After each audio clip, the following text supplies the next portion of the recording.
धर्मेंद्र यादव जी हमारे साथ मौजूद हैं। समाजवादी पार्टी के वरिष्ठ नेता हैं, आजमगढ़ से सांसद हैं। सर, 9 सीटों पर उपचुनाव हो रहे हैं, क्या लग रहा है, किस तरह महसूस कर रहे हैं आप लोग और कितनी सीटों पर जीत का दावा आप? 9 की 9 पे हम जीतेंगे। हालांकि प्रशासन ने टेंडर ले रखे हैं। जिलाधिकारी भाजपा के जिलाध्यक्ष बने हुए हैं। कई प्रशासनिक अधिकारी योगी जी को, सरकार को खुश करने की चापलूसी की पराकाष्ठा पे लगे हैं। मतदाताओं का जो मौलिक अधिकार है मतदान का, चुनाव आयोग सिद्धांता तो ये कहते हैं कि ज़्यादा से ज़्यादा मतदान हो, लेकिन प्रशासनिक अधिकारियों ने उत्तर प्रदेश के टेंडर ले रखा है कि कैसे मतदान न करा पाएँ। और इसकी विजुअल्स आपके चैनल्स पर भी आई हैं, पूरे देश के सामने आ रही हैं चीज़ें। किस तरह से मोहल्ले के मोहल्ले, गलियों की गलियाँ बैरिकेड करके, पुलिस लगा के लोग रोके जा रहे हैं। लोग मीडिया के सामने आके अपना आधार कार्ड दिखा रहे हैं, अपना वोटर आईडी दिखा रहे हैं, अपनी वोटर स्लिप दिखा रहे हैं और कह रहे हैं कि हमें मतदान नहीं डालने दिया जा रहा है। मैं इस मौके पे मतदाताओं से अपील करूँगा, हिम्मत ना हारना, लगे रहना। एक बार प्रयास में असफल हो, दोबारा असफल हो, तिबारा।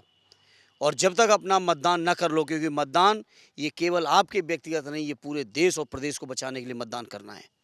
और मैं समझता हूँ मतदाता मतदान करेंगे और जब परिणाम आएगा 23 तारीख को, तो ऐतिहासिक वोटों से समाजवादी पार्टी के सभी उम्मीदवार जीतेंगे। ये बटोगे कटोगे का असर कुछ दिखाई पड़ रहा है इस चुनाव में? कोई असर नहीं, सारे लोग जुट गए हैं।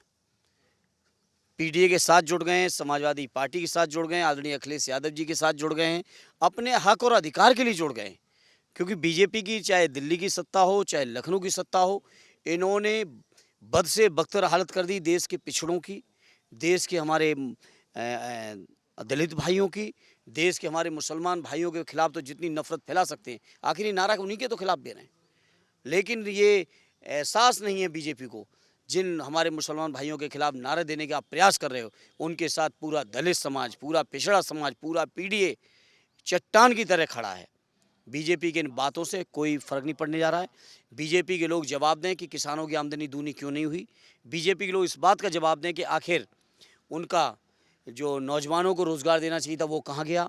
आखिर स्विस बैंक का पैसा कहाँ आया, डॉलर की वैल्यू कहाँ खड़ी है, महंगाई आज कहाँ है। बीजेपी लोग इन मौलिक सवालों का जवाब नहीं है उनके पास, तो इस तरह की नफरत भरी बातों को करते हैं और मीडिया के लोग इसको और बढ़ाने की कोशिश कर देते हैं। एक आखिरी सवाल ये था कि इतनी सख्ती हो रही है, आप लोग कह रहे हैं वोट नहीं डालने दिया जा रहा है, सर्वाइवल हो पाएगा समाजवादी पार्टी का? 100% समाजवादी पार्टी लोगों के दिलों में बैठी है और ये जनभावनाओं से पार्टियां चलती हैं और जनभावनाएं आज समाजवादियों के साथ हैं। बीजेपी का जो हांडी चढ़नी थी वो चढ़ चुकी, अब नहीं चढ़ने जा रही है।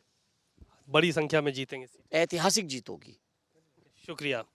धर्मेंद्र यादव जी सांसद है आजमगढ़ से। उन्होंने बहुत सारी बातें कही और साफ तौर पर इस बात का जिक्र किया कि बेईमानी और सख्ती चाहे जितनी हो, समाजवादी पार्टी के लोग इस बार ज़्यादा से ज़्यादा सीटें जीतने का काम करेंगे। कैमरामैन मेहदी हसन के साथ सीमाब नकवी, भारत समाचार, सैफई।